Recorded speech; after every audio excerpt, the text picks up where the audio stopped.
నమస్తే welcome to news set 1 PM. Details చూస్తే విశాఖలో ఏర్పాటు చేసిన అయోధ్య రామాలయం నమూనా సెట్ నిర్వాహకుల అక్రమ దోపిడీపై ప్రైమ్ 9 న్యూస్ ఎఫెక్ట్ పడింది.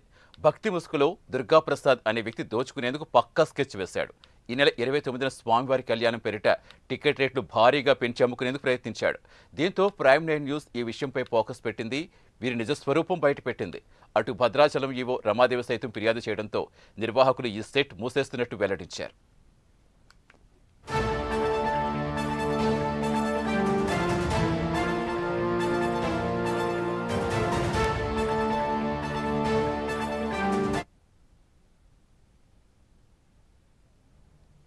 పూర్తి సమాచారం ఇచ్చేందుకు మా కరెస్పాండెంట్ చంద్రశేఖర్ లైవ్లో జనత చంద్రశేఖర్, అసలు ఎలా చూడాలి? ఇలా దేవుడి పేరు చెప్పి నెట్ నిలువులా దోసేద్దాం అనుకుని అసలు ఎలా చూడాలి, ఏ విధంగా చూడాలి? అటు భద్రాచలం ఈవో ప్రమేయం ఉందని రకరకాల వాళ్ళు వస్తున్నారు, వీళ్ళు వస్తున్నారని ప్రజల్ని భక్తుల్ని మభ్యపెట్టి మరింతగా వాళ్ళు డబ్బులు దండుకునేలా చేస్తున్న ప్రయత్నాలు నిజంగా ఎండగట్టు నిజంగా అభినందించదగ్గ విషయం. ఏం చెప్తున్నారు? దీనికి సంబంధించి అక్కడ అధికారులు ఎలా రియాక్ట్ అవుతున్నారు?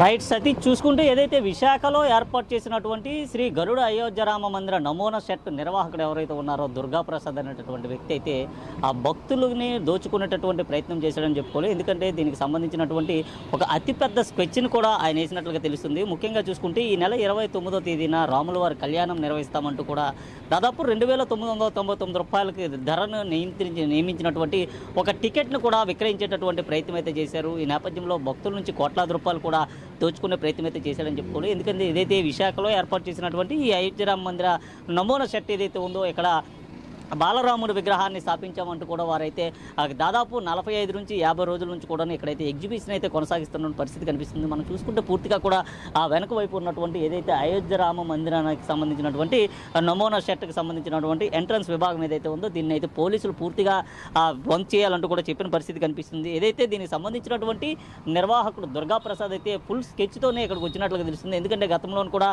ఆ ప్రయోగరాజులోనే జరిగినటువంటి ఏదైతే అక్కడ జరిగిన కార్యక్రమం ఉందో అక్కడ కూడా అయోధ్య రామ మందిరానికి సంబంధించినటువంటి సెట్ను కూడా ఏర్పాటు చేశారు. దీని ద్వారా సునాయాసంగా కూడా డబ్బులు సంపాదించవచ్చు, అంతే అడ్డదారిలో కోట్లాది రూపాయలు గడించవచ్చు అనేటటువంటి ఏకైక మార్గం ఏదైతే ఉందో ఈ భక్తి భావాన్ని ముసుగునైతే అడ్డు పెట్టుకున్నటువంటి పరిస్థితి కనిపిస్తుంది. ప్రధానంగా చూసుకుంటే ఏదైతే ఆ సనాతన ధర్మాన్ని దుర్గాప్రసాద్ అడ్డు పెట్టుకున్నాడని చెప్పుకోవాలి. ఈ నేపథ్యంలోనే ఇటు విశాఖలో కూడా దీనికి సంబంధించినటువంటి రెండో పర్యాయ సెట్ ఏదైతే ఉందో ఈ శ్రీ గరుడ అయోధ్య రామ మందిర నమూనాకు సంబంధించినటువంటి సెట్ను కూడా ఇక్కడ ఏర్పాటు చేశాడు. ఇన్ఫ్లుయెన్సర్స్ ద్వారా ఏదైతే ఇన్స్టాగ్రామ్స్ కానీ వివిధ సోషల్ మాధ్యమాల ద్వారా కూడా ఇన్ఫ్లుయెన్సర్ని ఉపయోగించి అలాగే కొంతమంది వ్యక్తులను ఉపయోగించి కూడా పెద్ద ఎత్తున ప్రచారం అయితే కొనసాగించాడు. ఈ ప్రచారం నేపథ్యంలో పెద్ద ఎత్తున కూడా ఈ ప్రాంతానికి స్వామివారిని చూసేందుకు వస్తున్నటువంటి భక్తులు నుంచి దాదాపు 50 నుంచి 100, 150, 200, 500 ఇలా వేలాది రూపాయలు కూడా వసూలు చేసినటువంటి పరిస్థితి కనిపిస్తుంది. ముఖ్యంగా చూసుకుంటే ఎంట్రన్స్ ధరనే 50 రూపాయలు కేటాయించారు. లోపలికి వెళ్ళిన తర్వాత వివిధ రకాల స్టాల్స్తో పాటు భక్తులకు సంబంధించినటువంటి ప్రతి ఒక్కరు కూడా ఇక్కడ కొనుగోలు చేసే విధంగా కూడా ఏర్పాటు చేసుకుని బిజినెస్ అయితే కొనసాగించాడని చెప్పుకొని ఈ నేపథ్యంలోనే దీనికి సంబంధించినటువంటి అంశం ఏదైతే ఉందో ఈ నెల 29వ తేదీన స్వామివారి కళ్యాణం నిర్వహిస్తామంటూ కూడా నిర్వాహకుడు దుర్గాప్రసాద్ ప్రచారం చేశాడు. ఏదైతే మొన్న జరిగినటువంటి సింహాసనానికి సంబంధించినటువంటి గిరి ప్రదక్షిణ అంశం ఏదైతే ఉంది గిరి ప్రదక్షిణలో దాదాపు 250 హోర్డింగ్స్ కూడా ఏర్పాటు చేసిన పరిస్థితి కనిపిస్తుంది. 250 ఫ్లెక్సీలతో పాటు గోడ పత్రికలు 5,000 పైచీలుగా కూడా ప్రింట్ చేసినట్లుగా తెలుస్తుంది. దీనికి సంబంధించి దాదాపు దీని ధరను కూడా 2,999 రూపాయలకు సంబంధించి స్వామివారి నిత్య కళ్యాణం నడిపిస్తామంటూ కూడా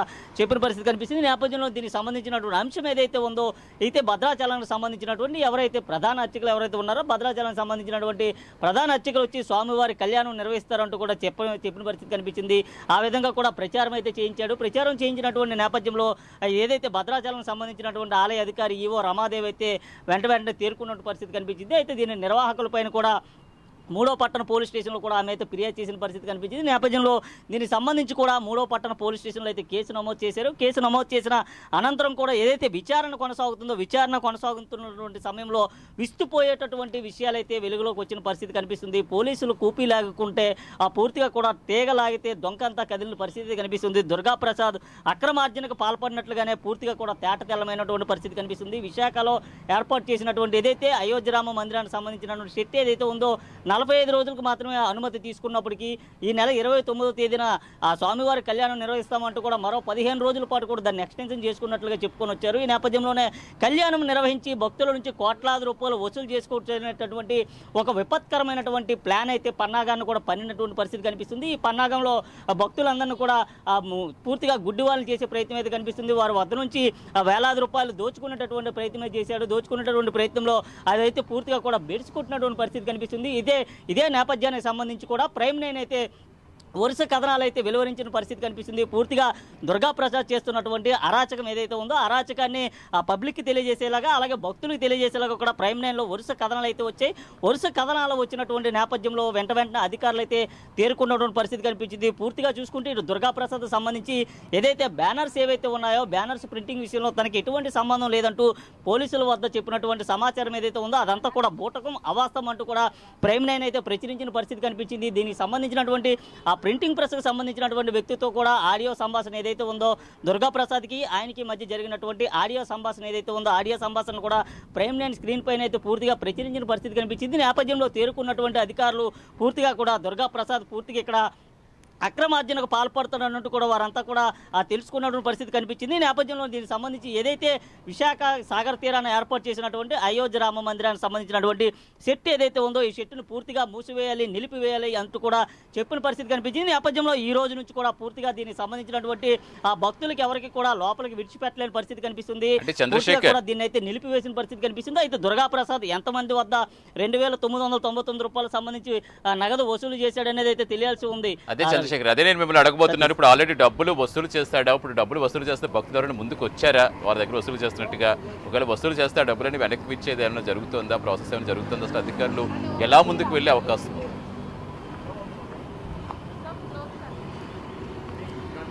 సతీష్ చూసుకుంటే ఇప్పటికే దాదాపు కొంతమంది వద్ద అయితే ఇక్కడ దుర్గాప్రసాద్ అతనితో పాటు ఉన్నటువంటి గ్యాంగ్ అంతా కూడా డబ్బులు వసూలు చేసినట్లుగా తెలుస్తుంది. 2,999 రూపాయలు టికెట్ ధర అయితే ఉందో దానికి సంబంధించినటువంటి ఆ టికెట్స్కి సంబంధించినటువంటి కొన్ని అయితే పేపర్ కటింగ్స్ కూడా వచ్చిన పరిస్థితి కనిపిస్తుంది. అయితే కొంతమంది వద్ద నుంచి అయితే నగదైతే వసూలు చేశాడు. మరికొంతమంది అయితే దీనికి సంబంధించి వారు 2,999 రూపాయలు నగదు ఇవ్వలేమంటూ కూడా వెన్ను తిరిగినటువంటి పరిస్థితి ఉంది. ముఖ్యంగా చూసుకుంటే ఏదైతే హిందూ మనోభావాలు దెబ్బతీసే విధంగా హిందువులనే టార్గెట్ చేసుకున్న దుర్గాప్రసాద్ సనాతన ధర్మాన్ని అడ్డం పెట్టుకొని ఏదైతే స్వామివారి కళ్యాణం నిర్వహిస్తామంటూ కూడా 2,999 రూపాయలు వసూలు చేయడం వెనక ఉన్నటువంటి వ్యక్తులు ఎవరైనా దానిపైన అయితే పూర్తిగా తెలియాల్సినటువంటి పరిస్థితి ఉంది. అయితే ఎంతమంది వద్ద వసూలు చేశాడనేది అయితే ఇంకా బయటకు రాలేదు. కానీ చాలా మంది వరకు కూడా దుర్గాప్రసాద్ పైన అయితే ఫిర్యాదు చేసేటటువంటి పరిస్థితి కనిపిస్తుంది. అయితే ఏదైతే 2 రోజుల క్రితం దుర్గాప్రసాద్ ఆ నగదంతా కూడా వెనక్కి ఇచ్చేస్తామంటూ కూడా చెప్పిన పరిస్థితి ఉన్నట్లుగా తెలుస్తుంది. ముఖ్యంగా చూసుకుంటే కొంతమంది భక్తులని అడ్డం పెట్టుకున్నటువంటి దుర్గాప్రసాద్ కొన్ని సోషల్ మీడియాను కూడా వేదికగా చేసుకున్నాడు. సోషల్ మీడియాలో